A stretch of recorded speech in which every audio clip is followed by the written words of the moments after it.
Okay, let's start the chapter.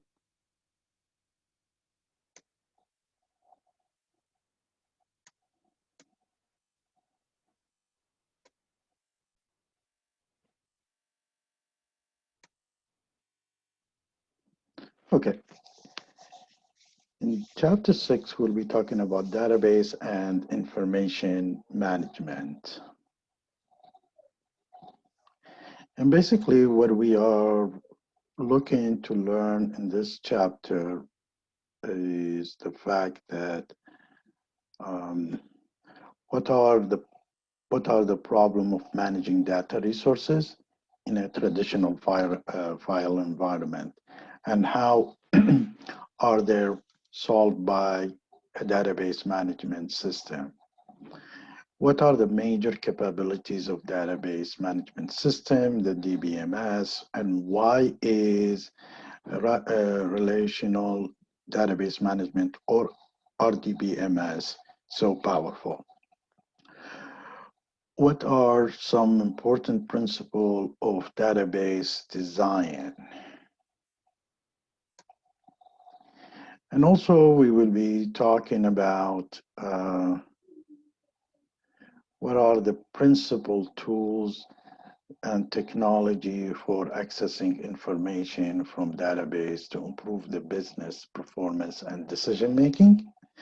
Why are information policy, data administration, and data quality assurance essential for managing a firm's database? Now, let's start from the scratch, and some of you probably just in the refreshing situation.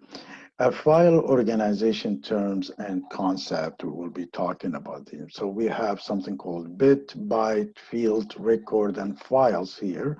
And a bit, it's made of the smallest unit of data, which is a binary, is a 0, 1, or 1.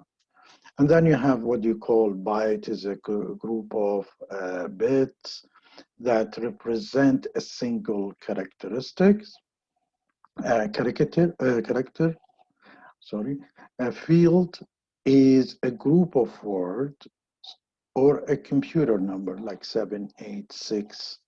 And then you have the record, which is a group of related fields with each other. And then you have the bigger one, which is the file as a group of record of same types. Then we get on a bigger sense, which is a database, which is a group of related files. And then with the database, you have what you call entity, which is an entity made of a person, a place, thing, event about which information is maintained. And then you have what you call the attribute, which is a description of particular entities. So you give an attribute to a person, a place, things, and event.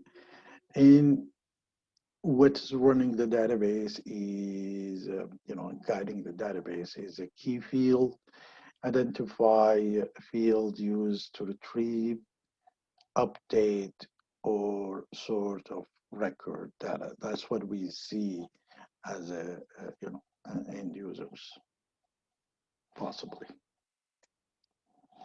So if we look at the data overall and data hierarchy, we can start from the bottom things.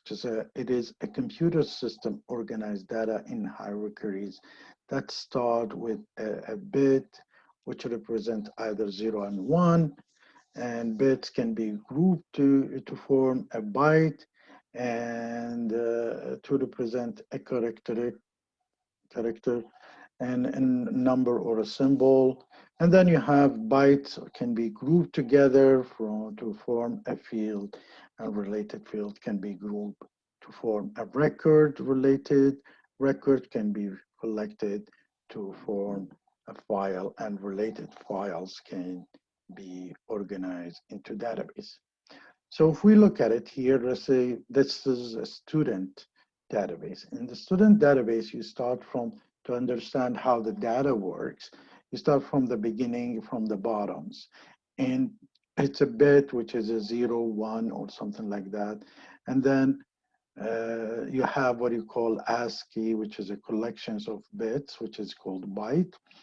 And then you have what you call collection of bytes. It becomes a field, which is a field, could be a course field, it could be a student. These are the fields or the grade. And then you have collection of these fields becomes a record. And you see here that the student with ID number so-and-so, course in information system, date, and what he got. And then these records together will generate a file, and which is having a different student ID number and different in the same course, or it could be a different course, but it's in the same course. And then you have the grades there. But overall, these are the files which is driven from the database, which is could be the course file, personal file, and financial file, or any other file that is connected to the student records. Now, what's the problem with a traditional file environment? You know that you heard of data redundancies and data inconsistencies. This is one of the problem with the traditional files. You keep, when you start copying the same file somewhere else, that's a kind of a data redundancies. Or if you adjust one file and it was one file and you made it two files and somewhere the name is different or there is missing thing, that's inconsistency. A program data dependencies. So without a program, data cannot be extracted. Lack of flexibilities there. Poor security can be cracked easily. And lack of data sharing and availability because you have different departments that they need to share certain data together to operate. So if we look at it in the traditional, the use of the traditional approach of the data, the file processing encourage each functional area in the corporation to develop a specialized application. So if you have, a master file, a data element, everything, but because you have your own application, and you separate, you take a copy of that data and you start processing without sharing it with the master data. So we end up having, for example, the accounting and financial have a different derivative files. And on other hand, you have the human resource have a different derivative file, and the sales and marketing can be different. They are not integrated with each other. They're not sharing the same data with each other. So that might cause inconsistency and redundancy and will create, take a big space of your database or your storage. The other thing, which is we said the data redundancies, which is the present of duplicate data in the multiple files, so that the same data are stored in a more than one place or location. We have a tendency to do that on an individual level. And then you have the data inconsistencies. The same attribute may have a different value.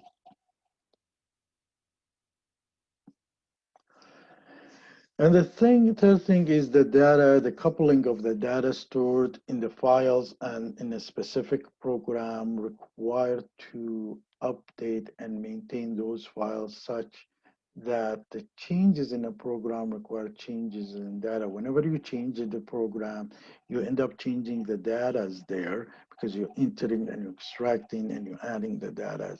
So these changing is required to synchronize it with all the applications across the company, and that might cause some, more processes taking a space, more space is needed. So these are all issues caused by the coupling of the data stored. A traditional file can deliver routine schedule report by extensive programming. In the old days, used to put an extensive programming just to extract certain reports. And,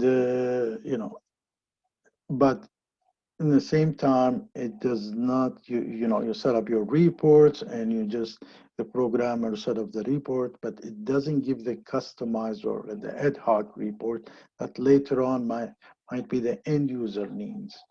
Or also the respond of suddenly you need to look for certain report and it's not there on time for you, and you need a programmer comes in and develops certain program to get this developer approach. So it could be not in a timely fashion done.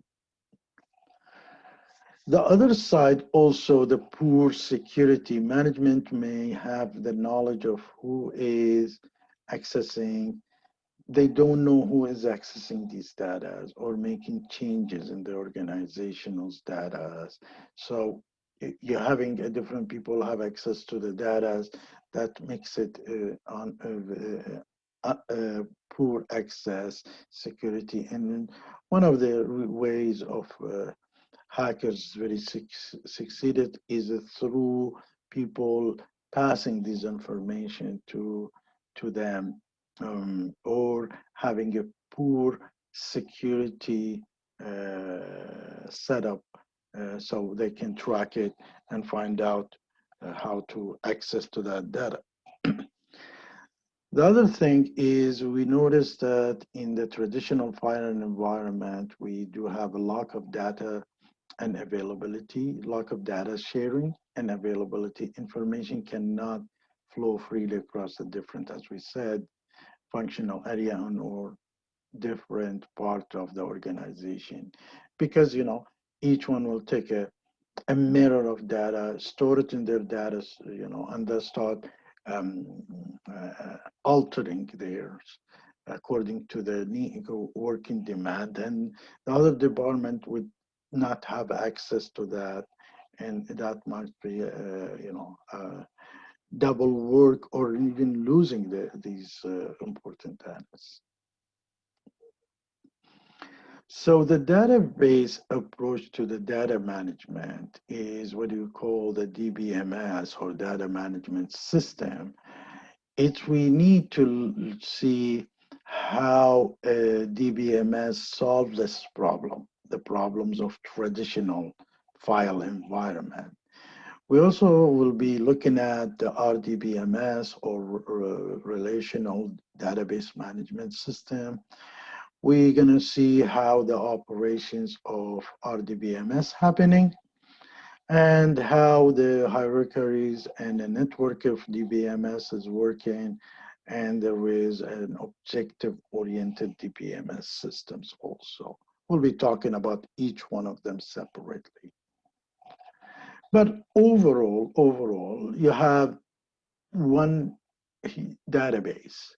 And let's take a look at a human resources database. And it's basically, you have two departments or two people looking at this and from a different angle. And here they are looking at the same person with the same SIN number, but this person is looking at the healthcare benefit. So what is the database system, what it does, will be going to the database and extract the requirement, which is the name, the SIN, and the healthcare. It could be for the individual or it could be for a group. On the other hand, the person in charge from the accounting department, could be the payroll in the accounting or the HR, is also looking at the same name and the same assignment, but he's looking to see the gross pay and payroll, because the net pay, because he's looking to maybe paying the person. So this will be going through the DBMS, or data management system, and the data management system will be extracting according to the payroll department. So here we see the benefit view is looking at the name, the SIN number, and the healthcare, which is the SIN number, the name, and the healthcare, bottom here. And here the payroll is looking at the name, the SIN number, and the gross pay and the net pays. And each one will be from one database extracting what they're looking for.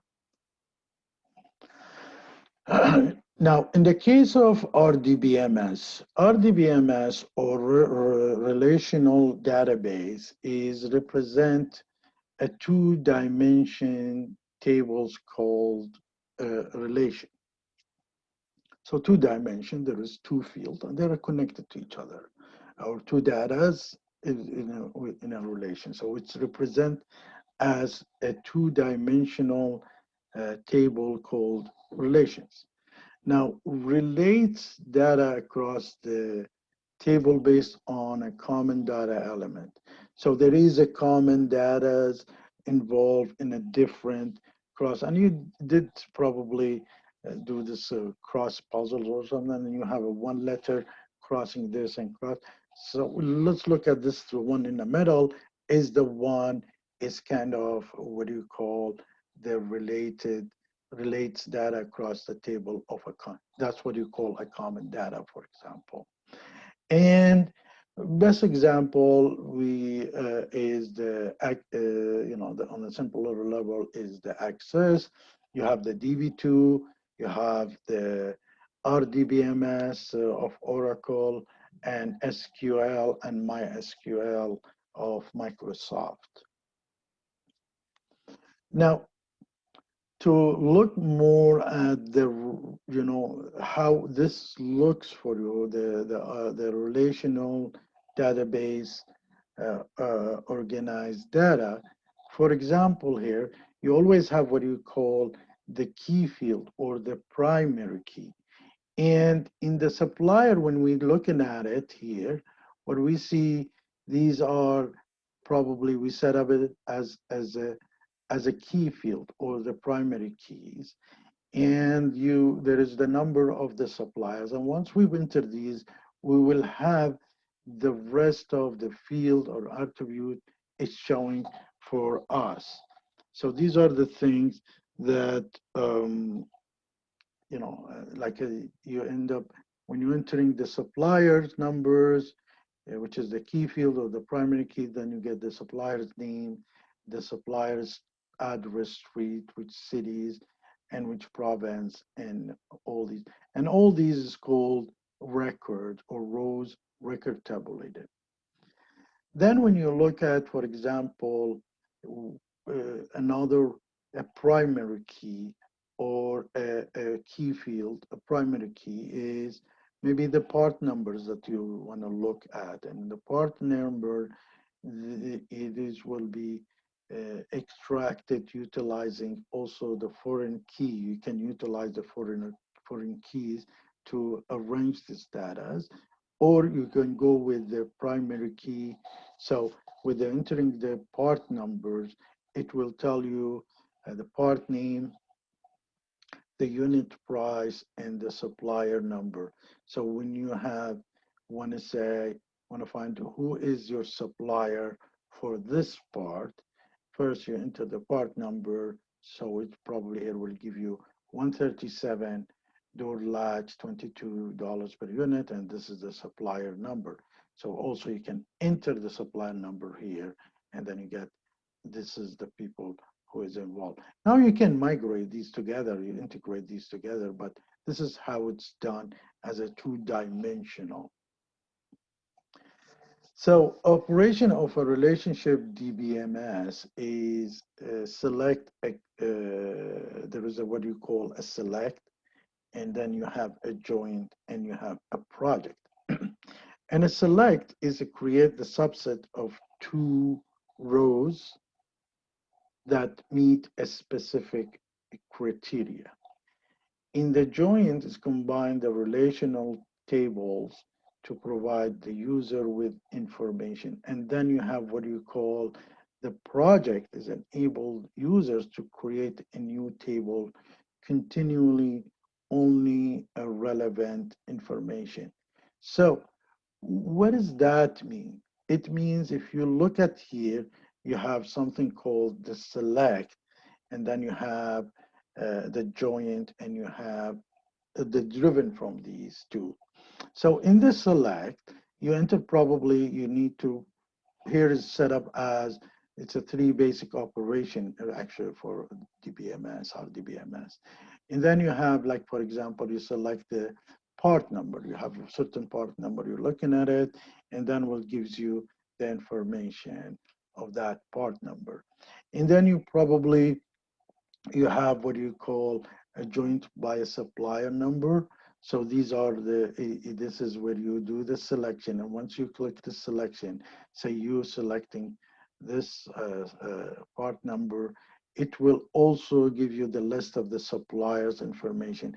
And from the select part number and join by suppliers, you can drive a project, which is if you want to look at a part number and who is the supplier for it, for example, you can drive that from it. So that's it is a combination of the part and the supplier in this case, or a combination of select and join in this case, will give you some kind of a project. And you can do that combination, because what happened in here, you have all these fields in the join part. It can be added here, any field of these beside the key, the key field. And also any part of this can be added here, and which is what you call a project home. So the definition is basically it is the select, join, and a project operation enabled from two different tables to be combined and only select the attribute to display. So you have two things, is you can combine them, and out of that you take out a new table that you are seeking, example. Now, there is what you call no relationship or no relation database and database in the cloud. And that's a different logical approach for it. And it's called NoSQL, use a more flexible data model and are designed for managing a larger data set. Many different kinds, including there is what you call Oracle NoSQLs and Amazon Simple DB. So it's basically extracting certain data with a certain attribute there and putting them together without any relational.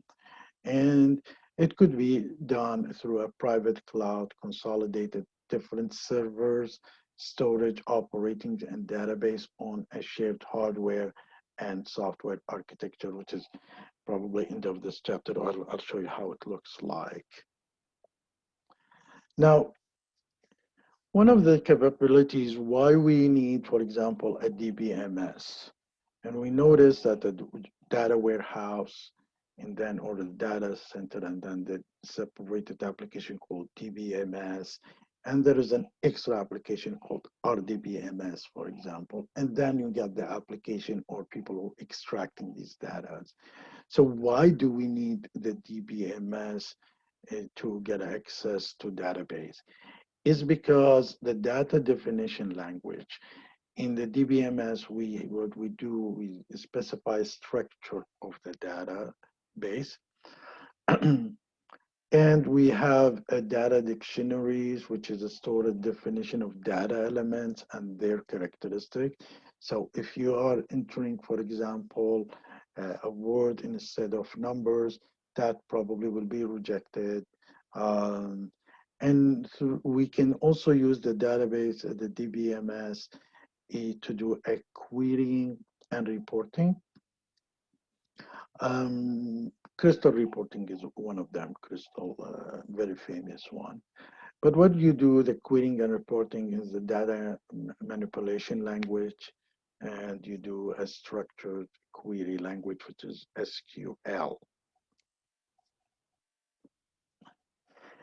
Here, when you look at a simple Microsoft Access, where you have a data dictionary capabilities that display the information about, the size, the format, and the other characteristics of each field of database.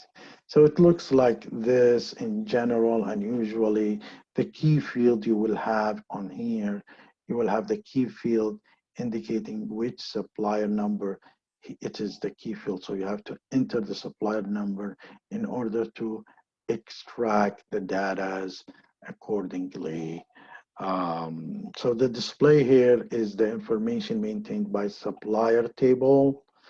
And this is what we said is the key, uh, the key icon that you see here is, left on the supplier number. This here doesn't, okay. Here is indicate the key field. So sometimes this doesn't show up. One of the way in excess of the queries is, you enter the queries and then you drive the information. So you enter the part plus the, and the suppliers, and then we tell you these parts are, which parts are covered by the same supplier, for example, in a grouping areas. But before you do this, you need to design the database. So the database has a different type of designing. There is one called a conceptual designing as abstract model of database from a business perspective. Then you have the detailed description of business information. See, when you're implementing any application or a database application, they have a standard, report that they will give it to you. And then this is what we call a conceptual design for the business in general. And then there is certain physical design, which is your ASMO report with a different setup, which is a detailed description of the business information needs. And then you have what you call the entity relationship diagram, which is a methodology for documenting the database, illustrating the relationship between different database entities. Um, and then you have the normalization, which is we will be talking probably in 2 slides down the road about the process of creating a small, stable data structure from a complex group of data.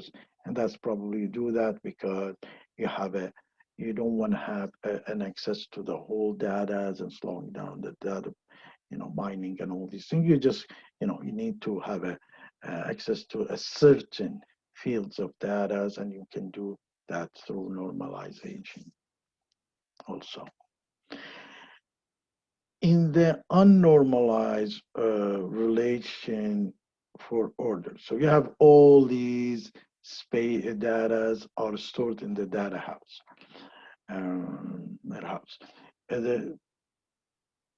Before the normalization, you have order numbers, you have the order database, you have the what you call part number, a part name, a unit price. You could be having a part quantity, a supplier PC, a supplier city, a province. They are all, a field of data, and they are unnormalized relation contain uh, repeating groups.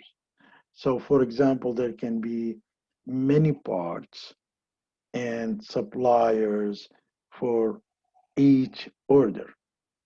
So you want to order one, and there's so many suppliers, or it could be many parts within the orders.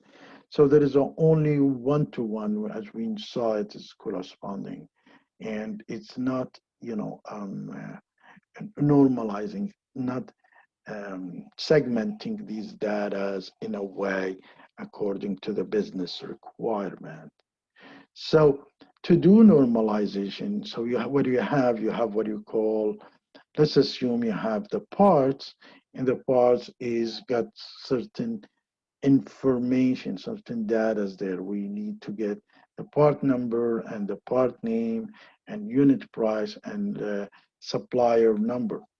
Here we selected that the key part is the part number is the key in this field. And then we also utilizing the part number to be, connected. We have what you call the part number is the key in the order number, or you can call the part number is the foreigner key and the primary key is the order number here probably. And then you have the part quantity, which is new line item, talks about the new line item. And then you have also set up in a way you want to see the supplier number.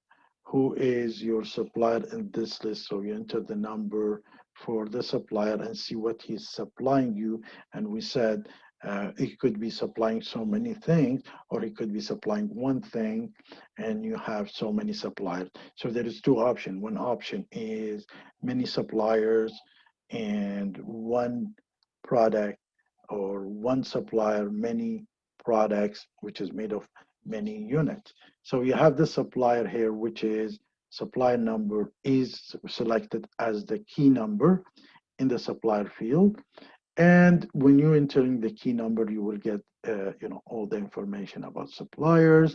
And then eventually the key number is the order number, which is, here's what you do, a normalized table, which is you take the order number, which is the order number set up from, say, line item, and uh, and you got the order date is taken from different field, and it's a, after normalization, the original relation order has been broken down into four smaller relationship, and instead of all of them into bigger relationship, they want to see what kind of things you search for, so they break it down into smaller relationship. And this is the job of database engineer or database manager. The relation order is left with only, for example, two attributes, and the relation line items has combined algorithm. And then instead, in other words, instead of when you are looking for an order number, you download, you look at all these part of it, you look into order number and order date. Is kind of a certain relationship is happening there. In the case of in other words, the entity relation diagram, here what you're looking at is really is how these are connected with each other and managed with each other when you're digging. For example, here you see, I'm looking at the supplier. I'm looking for the supplier who provide this part. So this part can be provided by different supplier, or one supplier can provide these numbers of the part. Okay, I'm looking at this part who made up these islands, line items, sorry. Or you probably want to look at the fact that you want to see the order that you made, which is belong to which line of items, which is part of which orders. It depends how you break down these requirement of information that you are seeking, and into extracting the data. But it all has a logical approach. For example, you are looking for a certain suppliers who is providing this parts, or vice versa, you are looking for this part and who is supplying that part.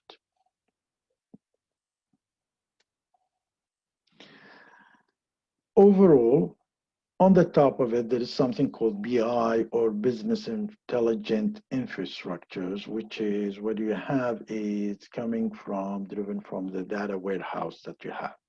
And what's a data warehouse? It stores current and historical data from many core operational transaction systems. So whatever is, you're entering from your applications, data's information gets extracted and goes to the data warehouse. And then it consolidate and standardize for the use of enterprise, puts it together, consolidate them together from different data, from different application, but they cannot be altered within the data warehouse. Once it's gone there, you cannot alter it unless you have an authorization for that. And usually the data warehouse system will provide, you can get the queries from that analysis and reporting. This is the basic, the BI driven from the data warehouse. There's more application you can add on there where you can drive more information from the data warehouse. Now, this term is used, loosely, and but overall, data marks, all this data engineering, data marks, all these things are used loosely, and sometimes you think it's, they are almost, there is lots of a mutual concept between them. So what you have, what you call the data marks, and it's in the data marts is basically a subset of data warehouse. The other way of you talking about it is data mirroring, partially data mirroring also. Not a full data mirroring, that is partially. So the data mart is a subset of data warehouse where you extract certain data and you look at them. You're not looking the whole data. And it's summarized or highly focused portion of a firm data or used by a specific population for users. So you are in the payroll, you're not supposed to, for example, to look at information about the sales or something. So they will be putting it in a data mart, for example, and or you don't have access to lots of queries, certain queries, they will put it away in your data mart. And it's typically focused on a single subject, as I said, or a line of businesses. There's something else which is on the third party and is an open resource or source, is called Hadoop. And Hadoop is designed to handle big data. There is application being developed like a Snowflake is also is designed to handle the big data. An open source software from framework managed enables the distribute parallel processing of a huge amount of data across the inexpensive computer. So it's an extra software you put it there between the data warehouse and whatever is the tools that you're trying to extract, and it helps you to extract this data. And there is something called what do you call the in-memory computing designed to handle the big data in the analytical forms. You know, as we said, these are loosely used terms now. Now it's getting more sharpened, but in the old days, it's kind of you terminology that they use. The components of a data warehouse. What's a data warehouse is made of? The data warehouses depend on things that you are utilizing, which is the operational data. You have the historical data. You have the machine data, which is there is new things coming in, the machine learning data. And then you have what you call the web data, which is extracted from, the web, or you have all these other outsiders collect through the web and you extract it. And then you have the audio and the videos and the external data. As we talked about it, the Hadoop is located in clusters. It's here, as you notice. Um, If you notice, the Hadoop clusters is here, which is, it is here with the data warehouse, and basically these data is collected from somewhere and becomes part of the data warehouse and could be extracted directly like the operation data. And here where you have two type, we have the casual users who sometimes looking for a certain queries, certain reports, and they are looking at dashboard, the performance of the, and then you can do it whether you want to get it from the data warehouse, but preferably you have the two option, which is data mart, a separate setup for them, and then you have the power users, which is they might have a queries, a report, OLAPs, and data mining. These are maybe they are digging more information. These usually are under access of the C levels, CEOs, CFOs, and all these people. So a contemporary business intelligent infrastructure features capabilities and tools to manage and analyze a large quantities and a different types of data from a multiple sources. And we said it could be a videos, or audios, or writing, email. Um, these are all data and easy to use queries and reporting tool for a casual business users and more sophisticated analytical tools for the power users are included. And now the power users also could be the database managers who set up certain reporting that it's not available. These are could be the power users. There's now a new application that you can add on that can automatically, first of all, you can set it up very easily and start extracting new data or keep updating your queries or reports. And also there's an applications who can, you put a certain form into the application, and the application will read the relations between them and start generating reports for you. For example, you might enter two, three, say up to seven certain forms where you're looking at people with the high risk of defaulting in payments in this area.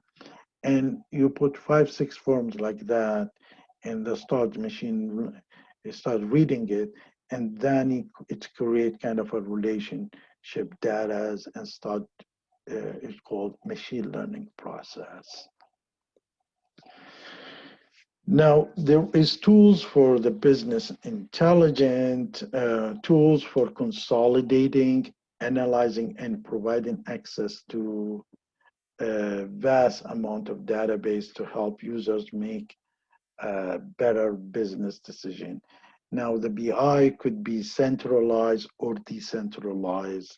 BMW, which is we will be talking maybe if we have time in the future, how they use a centralized CRM and BI. And on the other hand, you find Ford, they do use it decentralized, and they are for a different reason. In BMW, they even centralize the retailers, the distributors for their cars, the agents also. And then there is also tools include the softwares for database queries and reporting, which we said like a crystal reporting. And you have what you call the online processing or the online analytical processing, which is OLAP, and the data mining, which is we will be looking at more details about data mining if we have on the video. But when you're talking about a multi-dimension, we have the binaries, we said the two-dimensional, and we have what you call the multi-dimensional data model. If you're looking at here, when you're looking at the project actual, and they are, you want to see the product is needed and where's the region. And if you flip this, you would see the same thing utilizing a different fields like nuts, bolts, washers, screwers, whether for the projected or for the actual. And if you look at for the region and you want to find out in this region, east, west, or period, whether it is what's actual or what's the projected. So the view shows the versus region. If you rotate the cube 90 degrees like this, um, um, the phase that will show is product versus the actual and the projected sales.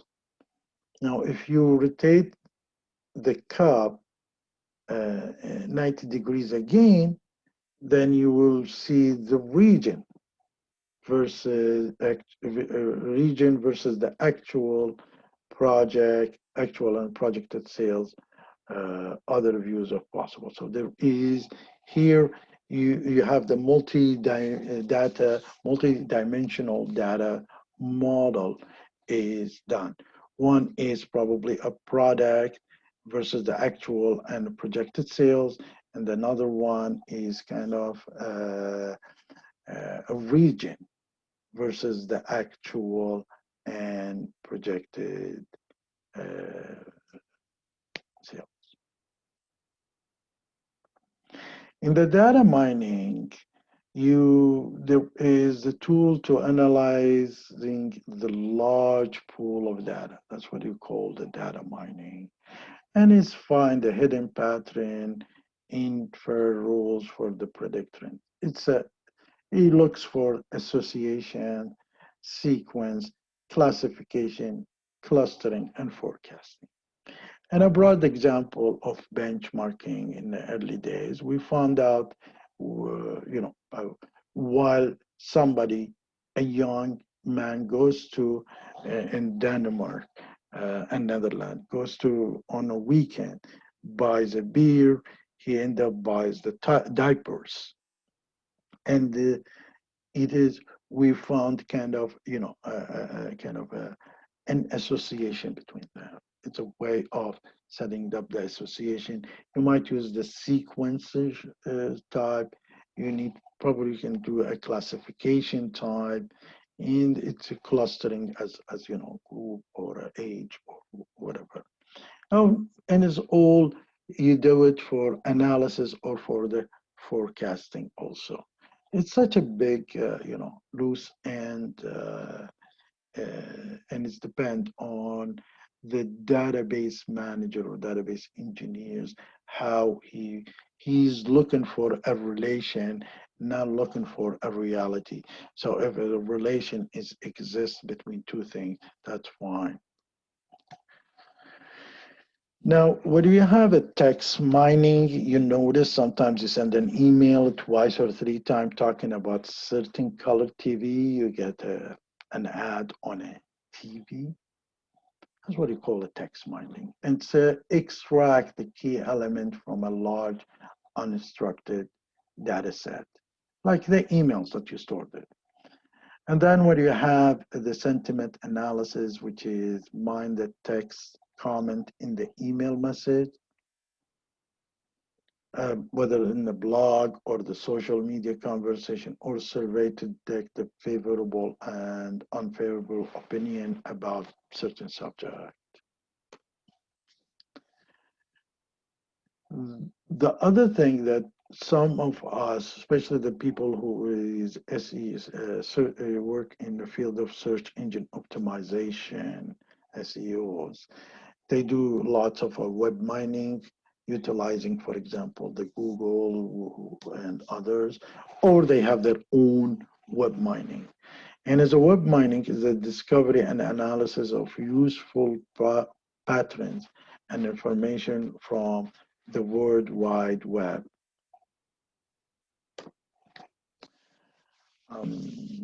There is a company very famous for that. They are searching on a constant base of people who are trying to have an interest in a certain field, and they will extract who is that person who is searching that field and who is his co-workers and what their position, and then when they will send it to the the concerned paid company. In the database and in the web, many companies use the web to make some internal database available to the customers or partners, and Google does that for you for Google Analytics. Typical configuration include web servers, application servers, you have the middleware, you have the CGI scripts that utilize, and you have what you call the database server hosting, or hosting the DBM. And the advantage of the using the webs for the database access is usually it's easy of the use browser softwares. You've seen, some of you have seen how the database managers are extracting data. It is not very attractive for the end users. So there is a web which makes it easy to extract and easier to search for your data. It prompts you with these information to enter sometimes, and then you set up your queries and get it. So it's easy for the use of a web browser software. Web interface require a few or new changes or no changes to the database. And it's inexpensive to add web interface to the system. And it basically looks like this. You have the database here residing. And then you have the certain database server who extract these data and as a DBMS in a way. And then you have the application server and the web. So you are, as here, you extract it through the internet to the web servers and then to the application servers from database. So use access to an organization internal database through the web using the desktop PCs and the web browser softwares. What you have is how do we manage these old data? We have to have some rules and regulations for that. So establishing an information policies is like a specific, the organization's rules for sharing, disseminating, acquiring, and standardizing, classifying, and inventorying information. So they want to make sure that not everybody enters any data, nobody enter, even if he's allowed to enter data, not any data he can enter, or if it's the data is an incomplete, should be not prompted to be stored. All these process, it is kind of information policies. And data administration is responsible for a specific policies and procedures through which the data is managed. Usually they do that, which is we call a data governance and a data administration. Now, ensuring data quality is that you need to do, as a database manager, you do a data quality audit. So it's a structured survey of the accuracies and completeness of data in an information system. You will be very surprised if you don't have the data quality audit or data cleansing. We had a case where these people have implemented Oracle for their flour mills. And they were not able to extract certain, to get certain queries. And then we had a difficulty to find out what's the reason. We spent over 2 days just looking, thinking that could be something wrong with the application. Then we thought maybe it's nothing wrong with the application, could be something wrong with the database, so we had to recall somebody in the database looking at field that it's missing in the database. We fix that and then start the application is running. So the data quality audit, the structured survey of the accuracy and the completeness of data in an information system. In data cleansing is consists of the activity for detecting and correcting data in an information system. That's a cleansing. You always make sure that the data is entered according to the standard you set it up. So nobody can enter numbers instead of a name or a history. And you notice that sometimes when you're filling up a form online, if it's something wrong, it will reject the application and ask you into the data. This is what you call like data cleansing governance. So this is the end of the chapter, and I'll see you.